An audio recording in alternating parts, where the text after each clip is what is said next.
تھا تب بھی علم حاصل کرتا تھا، کچھ نہیں ملتا تھا تب بھی پڑھتا رہتا تھا، بھوک لگتی تھی جنگل میں چلا جاتا تھا، پتے توڑ کے کھا لیتا تھا۔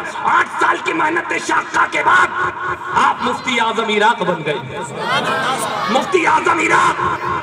تقریریں شروع کر دی، اور تقریر میں 100-200 کا مجمع نہیں ہوتا تھا، بلکہ 70-70 ہزار لوگوں کا مجمع غوث اعظم کی تقریر میں ہوا کرتا تھا۔ اتنا علم حاصل کیا غوث اعظم نے، اتنا علم حاصل کیا، اور آپ امام احمد ابن حنبل کے مقلد تھے، ان کی تقلید کیا کرتے تھے، جبکہ غوث الاغواث کی گدی پر فائز تھے آپ، ان کو تقلید کی کوئی ضرورت نہیں تھی، اور جو اس گدی پر فائز ہوتا ہے وہ خود مجتہد ہوتا ہے، قرآن و حدیث سے وہ خود استنباط کرتا ہے، قرآن و حدیث کے ذریعے مسائل نکالا کرتا ہے۔ لیکن آپ جانتے ہیں کہ امام احمد ابن حنبل کی تقلید کیوں کی؟ یہ بات آ گئی تو سنو اور بات کو ختم کرو، کرسی چھوڑتا ہوں کہ حضرات انہوں نے تقلید کیوں کی امام احمد ابن حنبل کی؟ حضرات مسلک 4 ہیں، کتنے مسلک ہیں؟ شافعی، حنفی، مالکی اور حضرات حنبلی، 4 مسلک۔ لیکن حنبلی مسلک کمزور پڑ رہا تھا، حنبلی مسلک کمزور پڑ رہا تھا، لیکن اللہ رب العزت کی یہ منشا تھی، مصطفیٰ جان رحمت کی یہ منشا تھی کہ یہ مسلک چاروں قیامت تک باقی رہنا چاہیے۔ اب اس کو تقویت پہنچانے کی کیا صورت ہے کہ یہ قیامت تک باقی رہے؟ تو امام احمد ابن حنبل میرے غوث اعظم کے خواب میں تشریف لائے، غوث اعظم کے خواب میں، اور کہا اے عبد القادر جیلانی تم میرے مسلک کو قبول کر لو، تم میرے مذہب کو قبول کر لو۔ بات یہ ہے کہ حنبلی مسلک جو ہے وہ کمزور پڑتا چلا ہے، ویک پڑتا جا رہا ہے، لیکن اللہ اور اس کے رسول کی مرضی یہ ہے کہ یہ حنبلی مسلک قیامت تک باقی رہنا چاہیے۔ اس کو مضبوطی پہنچانے کے لیے کوئی اور راستہ نہیں دکھ رہا ہے، بلکہ یہ دکھ رہا ہے کہ تم میری پیروی کر لو، تم میرے مقلد بنو، تم میری تقلید کرو۔ جب تم میرے مقلد بنو گے تو تمہارے چاہنے والے غوث اعظم عبد القادر جیلانی دنیا میں لاکھوں کی تعداد میں ہوں گے، کروڑوں کی تعداد میں ہوں گے، اربوں کی تعداد میں ہوں گے۔ جب تم حنبلی بن جاؤ گے تو تمہارے چاہنے والے لاکھوں حنبلی بنتے ہوئے نظر آئیں گے، اور اس طریقے سے یہ مسئلہ قیامت تک باقی رہے گا، اس کو تقویت ملتی رہے گی، اس کو مضبوطی ملتی رہے گی۔ تو غوث اعظم جنہوں نے تقلید کی تھی وہ اس وجہ سے کی تھی کہ یہ مسئلہ قیامت تک باقی رہے، ورنہ غوث الاغواث کی گدی پر جو فائز ہوتا ہے اسے کسی کی پیروی کی ضرورت نہیں ہے۔ اور یہ امام احمد ابن حنبل جب معتزلہ نے زور پکڑا تھا نا، معتزلہ ایک فرقہ ہے، جب اس نے زور پکڑا تھا حکومت نے آپ کو طلب کیا تھا امام احمد ابن حنبل کو کہ جس طریقے سے معاذ اللہ زمین مخلوق ہے، آسمان مخلوق ہے، تو علماء سے کہا کہہ دو قرآن بھی مخلوق ہے، معاذ اللہ قرآن بھی مخلوق ہے۔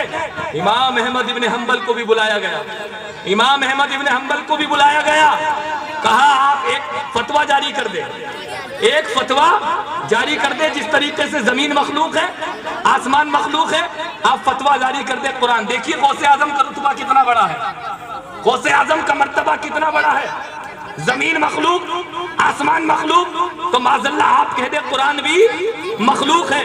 تو امام احمد ابن حنبل نے فرمایا کہ اللہ اکبر، کہ زمین کو میں مخلوق کہہ سکتا ہوں، آسمان کو مخلوق کہہ سکتا ہوں، لیکن قرآن کو مخلوق نہیں کہہ سکتا، اس لیے کہ قرآن کسی دنیا دار کی کتاب نہیں ہے، قرآن تو پروردگار کی کتاب ہے، وہ نہ کل مٹی تھی، نہ آج مٹی ہے، نہ قیامت تک باقی مٹ سکتی ہے، اس لیے کہ اس کی حفاظت کی ذمہ داری اللہ رب العزت نے لے لی ہے۔ اِنَّا نَحْنُ نَزَّلْنَا الذِّکْرَ وَإِنَّا لَهُ لَحَافِظُونَ، بے شک ہم اس قرآن کو نازل کرنے والے ہیں اور ہم اس قرآن کی حفاظت کرنے والے ہیں۔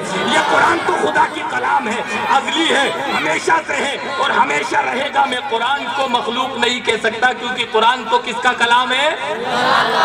اللہ کا کلام۔ کہا جیل میں ڈال دو، کہا جیل میں ڈال دو۔ دیکھیے علماء نے کتنی قربانی دی ہے، علماء نے کتنی قربانی دی ہے، ایسے ہی حضرات دین نہیں پہنچتا ہے ہم اور آپ تک۔ جیل میں ڈال دیا گیا حضرت کو، پھر ایک بار بلایا، بولے موقع ہے، زمین مخلوق، آسمان مخلوق کہہ دو، قرآن مخلوق۔ بولے جان تو جا سکتی ہے، لیکن میں تو یہ کہوں گا کہ زمین مخلوق ہے، آسمان مخلوق ہے، قرآن تو اللہ کا کلام ہے۔ جو اس کو مخلوق مانے گا، میرا فتویٰ ہے وہ کافر اور مرتد ہے۔ حضرات محترم اس بات کو سنا، کہا پھر جیل میں ڈال دو. لیکن امام احمد بن حنبل جو غوث اعظم جن کی تقلید کرتے تھے پھر جیل میں چلے گئے حضرت. لیکن حضرت کی شان دیکھیے، آمیر کے غیور مسلمانوں، جب حضرت دوبارہ جیل کے اندر گئے نا تو حضرت اندر بھی کیا تقریر فرما رہا ہے کہ زمین مخلوق، آسمان مخلوق، قرآن اللہ کا کلام. اور لوگ اندر بھی تقریر کرتے ہوئے دیکھ رہے تھے اور جیل کے بند تالوں میں تھے، لیکن باہر بھی حضرت اسٹیج لگا کے تقریر فرما رہے ہیں. حضرت بندے اندر بھی اسٹیج لگا ہوا ہے اور باہر بھی. اور باہر کیا تقریر فرما رہے ہیں حضرت کہ زمین مخلوق، آسمان مخلوق، لیکن قرآن خدا کا. اب کچھ لوگ آ گئے حکومت کے پاس، بولے جیل میں بند کرا ہے، چھوڑ دیا حضرت کو. بولے نہیں حضرت تو اندر بند ہے. بولے کہاں بند ہے؟ ہم تو باہر اسٹیج لگا کے دیکھتے ہیں کہ حضرت تو تقریر فرما رہے ہیں، حضرت تو تقریر فرما رہے ہیں. اس بات کو جیلیوں نے دیکھا نا تو جتنے اندر تھے، جو گناہگار تھے، وہ سچے دل سے توبہ کر چکے تھے، اور جتنے کافر تھے سب نے کلمہ پڑھ کے اسلام قبول کیا. کلمہ پڑھ کے اسلام قبول کیا. پھر پرشاسن نے بلایا، بولے موقع ہے، جان بخش دی جائے گی.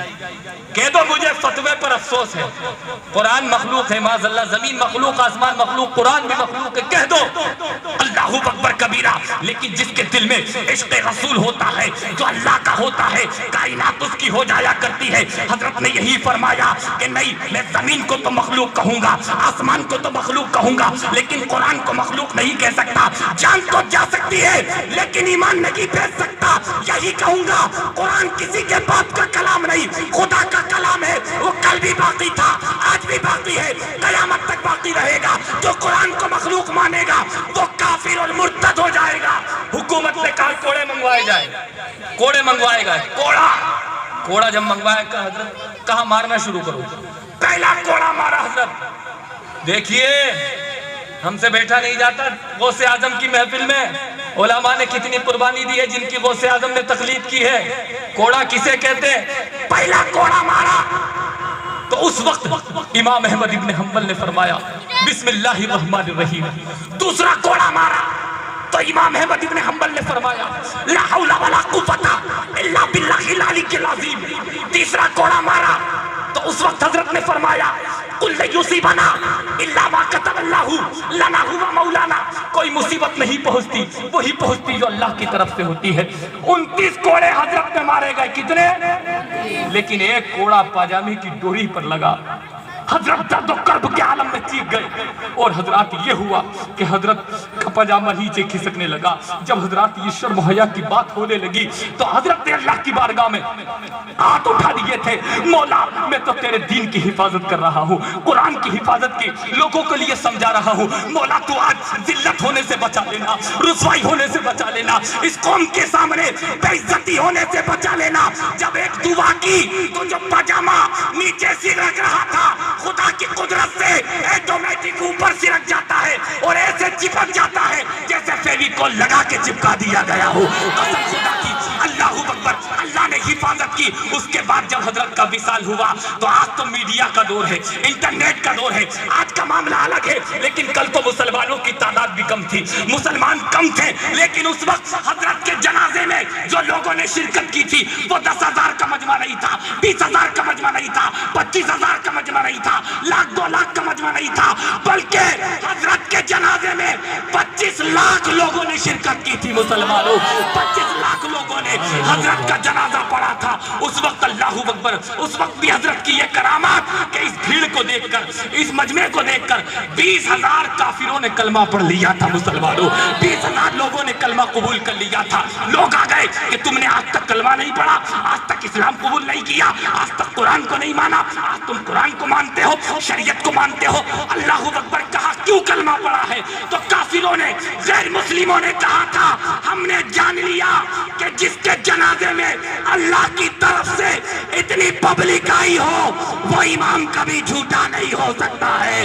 جب وہ امام جھوٹا نہیں ہے تو اس کا قرآن بھی جھوٹا نہیں ہے، اس کے نانا کی لائی ہوئی شریعت بھی، مصطفیٰ کی شریعت بھی جھوٹی نہیں ہو سکتی، مذہب جھوٹا نہیں ہو سکتا. جب ساری چیزیں سچی ہیں، اس سچائی کو دیکھ کر، حقانیت کو دیکھ کر، اللہ اکبر صداقت کو دیکھ کر ہم کلمہ پڑھ رہے ہیں اور جنتی بنتے ہوئے نظر آ رہے ہیں. یہ تو کافروں نے کلمہ کلمہ پڑھا تھا، 25 لاکھ لوگوں نے اللہ اکبر کبیرہ توبہ کی تھی۔ اس کے بعد یہ ہے خطیب بغدادی نے لکھا ہے، خطیب بغدادی نے، کہ عورتوں کی جو تعداد تھی جنہوں نے اس مجمع کو دیکھا تھا، کون ایسا امام دنیا سے گیا پردہ ہٹا کے جب عورتوں نے دیکھا تو خطیب بغدادی نے 60,000 عورتوں کی تعداد لکھی ہے کہ جو اس مجمع کو دیکھ رہی تھی۔ اللہ اکبر کبیرہ۔ اور یہ آخری بات، حضرات محترم، حضرت کا وصال ہوا 241 ہجری میں۔ کون سے ہجری میں؟ 241 ہجری میں۔ اور حضرت کی قبر کھلی 230 سال کے بعد، 230 سال کے بعد۔ لوگ جب بغداد میں گئے تو قسم خدا کی جب حضرت کی قبر پاک پہ فاتحہ پڑھی تو لوگوں نے یہ دیکھا کہ حضرت کا جسم بھی سلامت ہے، حضرت کا کفن بھی سلامت ہے، حضرت کی ساری چیزیں سلامت ہیں۔ اللہ اکبر کبیرہ۔ 241 اور پھر 430، 241 پھر 430۔ جب حضرت کی قبر کھلی تھی، قبر پاک کھلی تھی، 241 میں 230 انکلوڈ کرو گے تو 471 ہجری آئے گا۔ اور 471 ہجری وہ ہے جس میں غوث پاک کی ولادت ہوئی تھی، جس میں غوث اعظم پیدا ہوئے تھے۔ اب آپ کہو گے، یہ بات سنو، کہو گے کہ بہت سے لوگ کہہ سکتے ہیں جسم بھی تو سلامت تھا، کفن تو سلامت تھا، زندگی کی کیا بات ہے؟ زندہ کیسے تھے؟ کون کہہ سکتا ہے کہ وہ زندہ تھے؟ تو یہ غوث اعظم تقریر فرما رہے ہیں، شیخ ابو المعانی مرید بھی ہیں اور خلیفہ بھی ہیں حضرت کے۔ غوث اعظم تقریر فرما رہے ہیں اور شیخ ابو المعانی مرید بھی ہیں اور خلیفہ بھی ہیں۔ حضرات محترم، اس کے بعد اچانک کیا ہوا؟ شیخ ابو المعانی آنکھوں میں نیند آ گئی، مراقبے میں چلے گئے۔ اس کے بعد غوث اعظم کرسی سے اٹھتے ہیں اور ہاتھ باندھ کے شیخ ابو المعانی کے پاس کھڑے ہو جاتے ہیں۔ حضرات تھوڑی دیر کھڑے رہتے ہیں۔ تھوڑی دیر کے بعد شیخ ابو المعانی کی آنکھ کھلتی ہے۔ ڈر گئے، میرے پیرو مرشد آپ میرے سامنے ہاتھ باندھ کے کھڑے ہیں۔ حضرت غلطی معاف، حضرت غلطی معاف، حضرت غلطی معاف۔ کہا کیا ہوا؟ کہا میری آنکھ لگ گئی تھی، میرا نصیبہ جاگ گیا تھا، میری آنکھ لگی، مراقبہ ہوا تو سرکار میرے خواب میں تشریف لے آئے تھے۔ تو حضرات غوث اعظم نے فرمایا، میں جو کھڑا ہوا تھا نا ہاتھ باندھ کے، تیرے تو خواب میں سرکار تشریف لائے تھے، جن کو تو خواب میں دیکھ رہا تھا، میں حالت بیداری میں مصطفیٰ کا دیدار کر رہا۔ جب تک حضور گئے نہیں تھے مصطفیٰ کی زیارت کرتا رہا، جب تک کھڑا رہا۔ اس کے بعد جب حضرت تشریف لے گئے تو اللہ اکبر تیری آنکھ کھل گئی۔ تو حضرات یہ شیخ ابو المعانی کے ساتھ غوث اعظم بغداد کے قبرستان میں گئے اور امام احمد ابن حنبل کی قبر پاک پہ بھی غوث اعظم نے فاتحہ پڑھی۔ امام احمد ابن حنبل کی قبر پاک پر جب غوث اعظم نے فاتحہ پڑھی، حضرات غوث اعظم مراقبے میں چلے گئے۔ تو حضرات یہ مرقات میں ملا علی قاری علماء بیٹھے ہیں، اس میں لکھا ہوئی ہے یہ۔ اور حضرات درس نظامی میں جو کورس پڑھایا جاتا ہے کہ قسم خدا کی اندازہ کیجئے 230 سال امام احمد ابن حنبل کو قبر پاک میں گئے ہوئے ہو گئے تھے۔ اس کے بعد 471 میں غوث اعظم پیدا ہوئے، اس کے بعد کچھ جوان ہوئے ہوں گے، تب بغداد میں گئے ہوں گے قبرستان میں، کچھ وقت گزرا ہوگا، لیکن جیسے ہی حضرت کی قبر پر فاتحہ پڑھ رہے تھے، پیروں کا پیر غوث اعظم رضی اللہ تعالیٰ عنہ مراقبے میں جب زیر غوث اعظم گئے تو حضرت امام احمد ابن حنبل اپنے جسم پاک سے نکلتے ہیں اور سرکار غوث پاک کو سینے سے لگا لیتے ہیں۔ غوث پاک کو سینے سے لگاتے، صرف سینے سے نہیں لگاتے بلکہ اپنا جبہ بھی عطا فرماتے ہیں۔ اور جبہ عطا فرمانے کے بعد یہ کہتے ہیں عبدالقادر جیلانی میری آنکھ دیکھ رہی ہے، ان قریب ایک دن آئے گا کہ تو بہت بڑا شہنشاہ بنے گا، ولیوں کا سردار بنے گا، اور دنیا تیری ولایت کی عظمت کا اقرار کرتی بھی نظر آئے گی، کتابیں لکھتی بھی نظر آئے گی۔ 800 سال سے اوپر کا زمانہ گزر گیا، میرے غوث اعظم کو شافعی مسلک ہو، مالکی مسلک ہو، حنبلی مسلک ہو، حنفی مسلک ہو، چاروں مسلک والے میرے غوث اعظم پر کتابیں لکھتے چلے جا رہے ہیں، کراماتیں لکھتے چلے جا رہے ہیں، باتیں لکھتے چلے جا رہے ہیں۔ یہ غوث اعظم کا مرتبہ ہے۔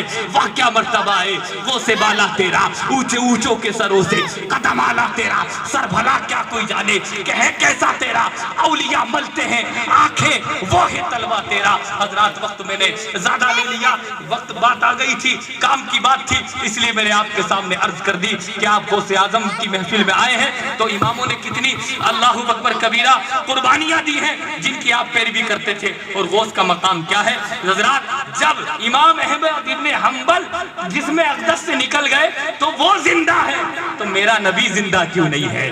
تو زندہ ہے واللہ، تو زندہ ہے واللہ. میرے چشم عالم سے چھپ جانے والے، اللہ رب العزت مجھے آپ کو ان باتوں پر عمل پہ